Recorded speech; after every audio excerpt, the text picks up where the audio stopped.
16వ అధ్యాయము దావీదు రాసిన కీర్తన పేజీ సంఖ్య 458. దేవా, నీ శరణు వచ్చి ఉన్నాను, నన్ను కాపాడని. నీవే ప్రభుడవు, నీకంటే నాకు క్షేమాధారం ఏది లేదని యెహోవాతో నేను మనవి చేయదు. నేను ఇలాగందును, భూమి మీద ఉన్న భక్తులే శ్రేష్ఠులు, వారు నాకు కేవలం ఇష్టలు. యెహోవాను విడిచి వేరొకరిని అనుసరించు వారికి శ్రమలు విస్తరించు. వారు అర్పించు రక్తపానీయార్పణములు నేను అర్పింపను. వారి దేవుడు నా పెదవులను ఎత్తను. యెహోవా నా స్వాస్థ్య భాగము, నా పానీయ భాగము, నీవే నా భాగమును కాపాడుచున్నావు. మనోహర స్థలములలో నాకు పాలు ప్రాప్తించను, శ్రేష్టమైన స్వాస్థ్యము నాకు కలిగను. నాకు ఆలోచన కట్టేని యెహోవాను స్తుతించగలను. రాత్రి గడియలలో నా అంతరింద్రియం నాకు బోధించుచున్నది. సదాకాలము యెహోవా యందు నా గురి నిలుపుచున్నాను. ఆయన నా గుడి పార్శ్వమున ఉన్నాడు కనుక నేను కదల్చబడింది. అందువలన నా హృదయం సంతోషించున్నది, నా ఆత్మ రక్షించుచున్నది, నా శరీరము కూడా సురక్షితముగా నివసిస్తున్నది. ఎందుకనగా నీవు నా ఆత్మను పాతాళంలో విడిచిపెట్టవు, నీ పరిశుద్ధిని పుల్లు పట్టనియ్యవు. జీవమాత్మను నీవు నాకు తెలియజేసెదవు. నీ సన్నిధిని సంపూర్ణ సంతోషము కలదు, నీ కుడి చేతిలో నిత్యము సుఖములు కలదు. ఇది ఒక ప్రవచనం సంబంధించిన కీర్తన కూడా. యేసు ప్రభువారి దావీదు జరగబోయే విషయాన్ని ఆత్మ చేత అది నాకు తెలపబడి రాశారు. సో ఈ కీర్తనని కొత్త నిబంధనలో ఒక 2 చోట్ల వాడారు. అపోస్తల కార్యంలో 2వ అధ్యాయంలో ఈ కీర్తనకి ప్రాముఖ్యత చాలా ఉంది. 25 నుంచి 28 వరకు రాయబడిన మాటలు అడుగు.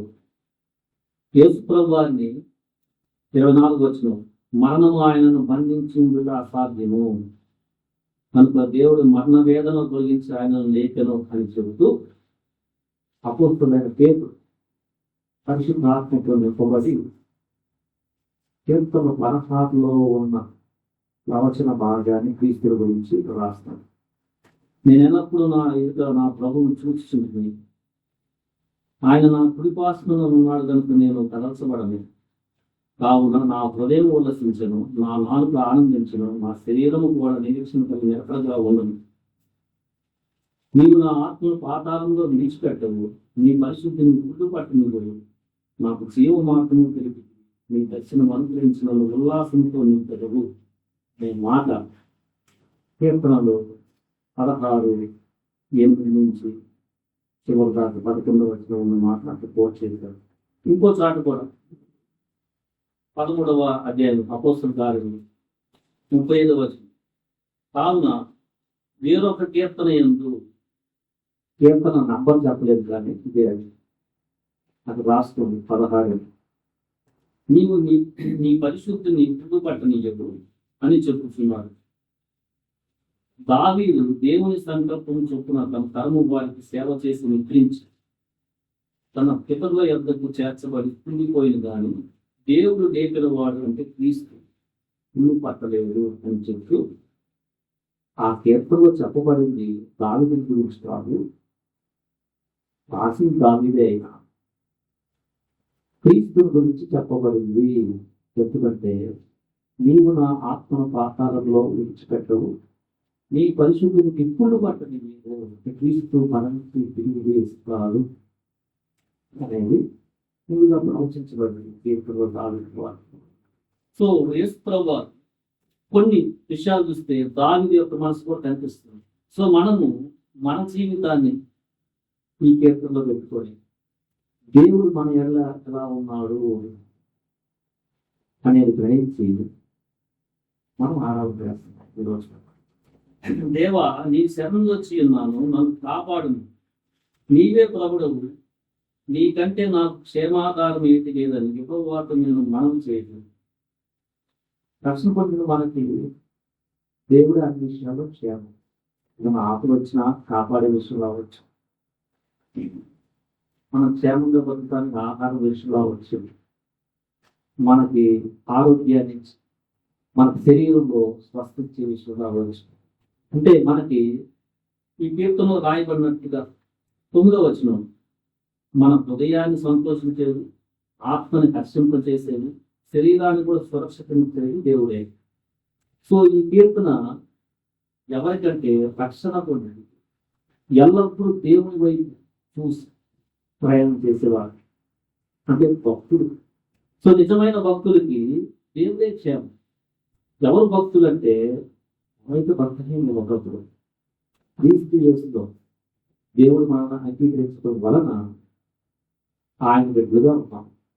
క్రీస్తు యేసు మొట్టమొదటిసారిగా పునరుద్ధారణ తిరిగి లేచాడు.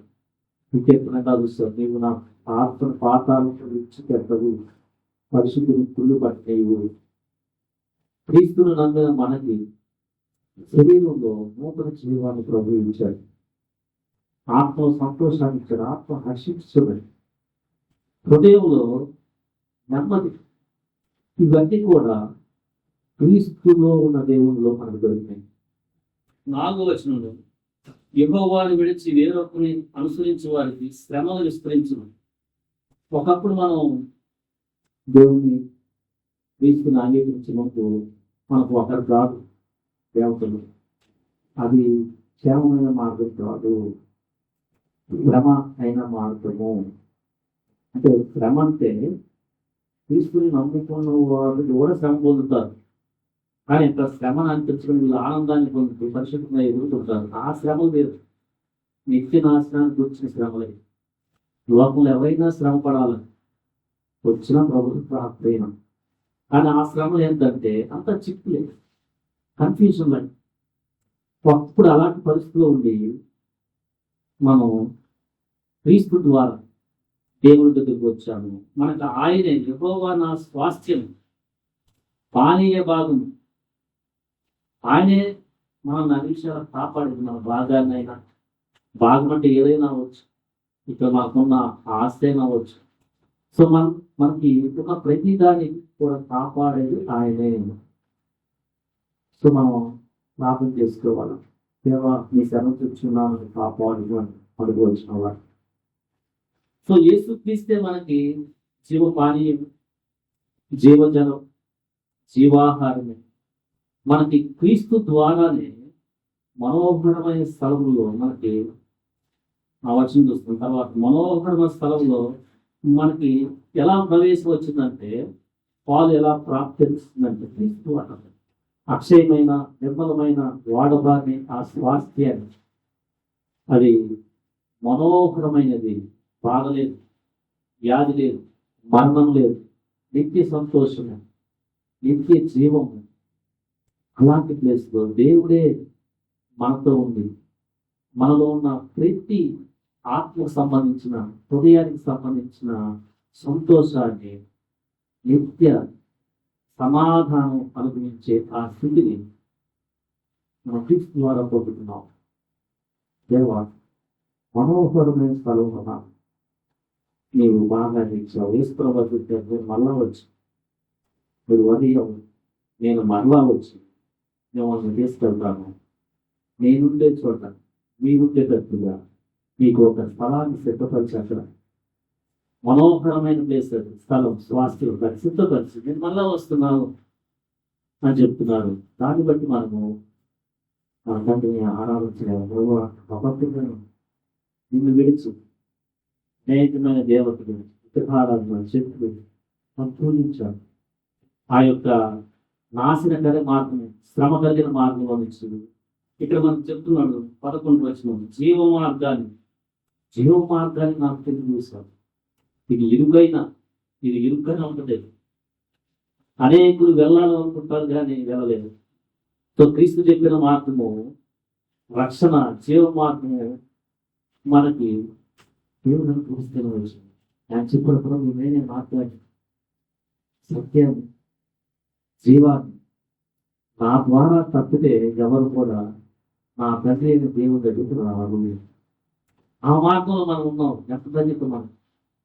ఒకప్పుడు జీవ మార్గం కాదు, నెమ్మది లేని మార్గం, నిత్య నాశన మార్గం. అలాంటి రాముడిలో ఉన్న మార్గం దేవుడు క్రీస్తు ద్వారా మనల్ని ఆకర్షించి మన ఆత్మను రక్షించి తన రక్షణ అనుగ్రహించి తన స్వాస్థ్యాన్ని అనుగ్రహించి మనోహరమైన స్థలంలో మనకి ప్రవేశాలు జీవ మార్గానికి చెప్పారు. ఆయన నిత్యము మనలో ఉంటూ మనకు ఆలోచన చెప్తున్నాడు. నాకు ఆలోచనకర్త అయిన దేవుడు యెహోవాను స్తుతించదను. రాత్రి గడియలందు నా అంతర్యందును నాకు బోధించుతున్నది. క్రీస్తుని అంగీకరించిన మనకి పరిశుద్ధాత్మ దేవుడు మనలోకి రావటం వలన యోహాను సువార్త 16వ అధ్యాయం 13వ వచనంలో ఉన్న మాట మళ్ళొకసారి చూస్తున్నాం. యోహాను సువార్త 16:13. అయితే ఆయన అనగా సత్యస్వరూపి అయిన ఆత్మ వచ్చినప్పుడు మిమ్మలను సర్వసత్యములోకి నడిపించును. ఆయన తనంతట తానే ఏమీ బోధింపక వేటిని వినునో వాటిని బోధించి సంభవింపబోవు సంగతులను మీకు తెలియచేయును. ఆయన నా వాటిలోనివి తీసుకొని మీకు తెలియచేయను కనుక నన్ను మహిమపరచును. క్రీస్తు ద్వారా మనం ఆత్మచేత దర్శించబడిన మనకి దేవుడి ఆలోచనగా కష్టపడిన మనల్ని సర్వసత్యములోకి నడిపించేది ఆయన. నాకు ఆలోచించి నా ప్రతి పరిస్థితిలో నన్ను నడిపిస్తున్నావు. అందుని బట్టి నేను స్థుతిస్తున్నాను.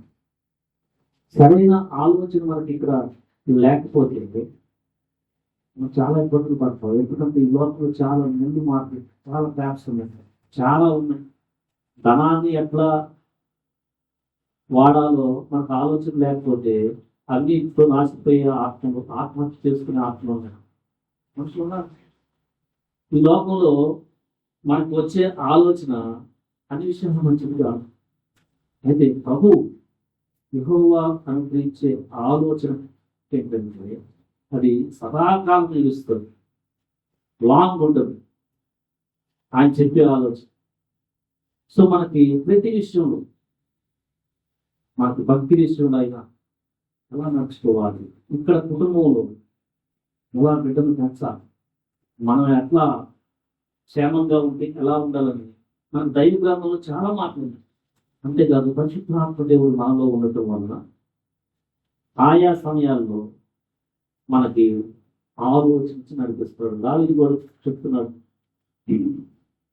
నేను నీకు ఉపదేశం ఇస్తాను, నీకు ఆలోచన చెప్పి నడిపిస్తానని ఎప్పుడు 32 మనం చూస్తున్నాం.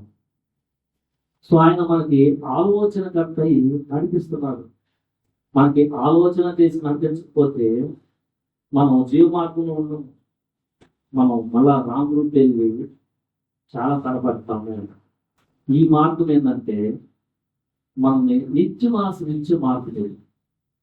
శ్రమ వచ్చిన ప్రభు మనతో ఉంటాడు. మనకి ఈ మార్గంలో నిత్య సంతోషం ఉంది. తర్వాత దావీదు భక్తుడు అక్కడ రాసింది, నేను ఎల్లప్పుడూ ప్రభువుని చదవనా మాట, సదాకాలం యెహోవా యందు నా గురి నిలుపుచున్నాను, ఆయన నా కుడి పార్శ్వన ఉన్నాడు. దేవుడు కష్టపడిన మనకి కుడి పార్శ్వన ఉన్నాడు. దేవుడు మన తోడుగా ఉన్నాడు. ఆయన దక్షిణ హస్తము మనల్ని బలపరుస్తుంది. శ్రమ సమయంలో మనల్ని ఆదరిస్తుంది, మనకి శత్రువుపై విజయాన్ని ఇస్తుంది. ఆయన మనకు కుడి పక్కనే ఉన్నాడు కాబట్టి మన విశ్వాసం స్థిరంగా ఉంటాం, మన కనవచ్చబడాలి. మన కుడి పక్కన ఎల్లప్పుడూ ఉన్నాడు. యేసుప్రభువు వారు కూడా ఈ మాట చెప్తున్నారు. యేసుప్రభువు వారి పక్కన మీరు ఎవరు విడిచినా కానీ ఒక సమయంలో అంటున్నారు, తండ్రి నాతో ఉన్నాడు కాబట్టి నేను అవుతాను కదా. మనకు కూడా క్రీస్తులో దేవుడు ఎల్లప్పుడూ కూడా మన పక్కనే ఉన్నాడు, మనం విడవడు. అనుకొని మన విశ్వాసం స్థిరంగా ఉంటాం, కనవచ్చబడాలి. సో దేవుడు మన పక్షాన ఉన్నాడు. ఈరోజు ఎవడు ఏం చేయదు, శ్రమ, నింద, బాధ, వస్త్రహీనత, ఇవన్నీ కూడా క్రీస్తు ప్రేమ నుంచి మనం వెళ్ళవలసిన ఆయన పక్కనే ఉన్నాను. ఎల్లప్పుడు నేను దేవుని వైపు చూస్తున్నాను. ఎవరికి ఆశీర్వాదం అంటే ప్రతి సమయంలో దేవుని వైపు చూసేవాడు మీకు వస్తుందన్నమాట. ఆయన ఆలోచన నుంచి, ఆయన మన కుడిపాస్తాల నుంచి అన్ని జీవన మార్గంలో తొట్టెళ్ళకుండా కాపాడుతాడు. చాలా బ్లెస్సింగ్. ఈరోజు మీ జీవితంలో దేవుడు నేను విడవకుండా నీ కుడిపార్శ్వంలో ఉండి కాపాడుతున్నాడు, అందుబట్టే నేను కదలకుండా నడవగలుగుతున్నాను అని నీకు అనిపిస్తే సత్యం నువ్వు నా కుడిపార్శ్వంలో ఉన్నావు కాబట్టి, నువ్వు ఆలోచించి నాకు నడిపిస్తున్నావు కాబట్టి నేను ఇప్పుడు దాకా నడవగలుగుతున్నాను, నాకు నడిపిస్తున్నావు. తర్వాత చివరిలో మనం చూస్తే యేసుక్రీస్తులో మనకి మన ఆత్మ కూడా ఆయన పాతాలను విడిచిపెట్టాడు. ప్రభు రేపు మరలా వచ్చినప్పుడు క్రీస్తును లేపిన దేవుడు మనం కూడా మహిమా శరీరాన్ని ఇచ్చి, అక్షయమైన శరీరం ఇచ్చి సదాకాలము ఆయన సన్నిధిలో సంతోషంగా, సంపూర్ణమైన సంతోషంగా పడుతుంది. నిత్యము ఎల్లప్పుడూ కూడా సుఖంగా ఉండే ప్లేస్ అది మన చేసుకుని దాని యొక్క ప్రభావాన్ని, అలాంటి నిత్య సంతోషాన్ని ఈ జీవితంలో కూడా, ఈ శరీరంలో కూడా, ఇక్కడ మన హృదయంలో కూడా ఆయన ఆత్మ చేత సంతోషాన్ని నింపి లోపల గడిపి సమాధానంతో శాంతితో నింపి నాకు క్షేమాన్ని ఇస్తాడు. నాకు క్షేమాన్ని ఆయన దేవ ఒకప్పుడు నేను గురించి దేవుడు దేవతని ఇటు భారంలో అంటే ఇటు నాకు క్రీస్తులో నువ్వు రక్షణ ఇచ్చావు. నా ఆత్మ పాతాళానికి వెళ్ళకుండా నా ఆత్మకు రక్షణ ఇచ్చావు, జీవాన్ని ఇచ్చావు, జీవ మార్గం నన్ను చూపిస్తున్నావు. నుండి నాకు శ్రేష్టమైన మనోహరమైన స్థలంలో ప్రవేశం పాలించి నాకు ఆలోచన కరెక్ట్గా గురిపట్టుకుని నన్ను నడిపిస్తున్నావు. నేను శ్రమలు వచ్చినప్పుడు నన్ను కాపాడుతున్నావు. అంతేకాదు నా భాగాన్ని, ఇప్పుడున్న భాగాన్ని కూడా, నా పిల్లల్ని, నాకున్న ఆస్తిని ప్రతిని కూడా నువ్వు కాపాడుతున్నావు. సన్నిధిలో నిత్య జీవం ఉంది, జీవ మార్గం నీ సన్నిధిలో ఎల్లప్పుడూ సంతోషం, నిత్య సుఖం, సంపూర్ణమైన సంతోషం జరుగుతుంది. నువ్వు నాకు ఇచ్చిన ఈ ధన్యతను బట్టి క్రీస్తులో నేను స్తుతిస్తున్నాను.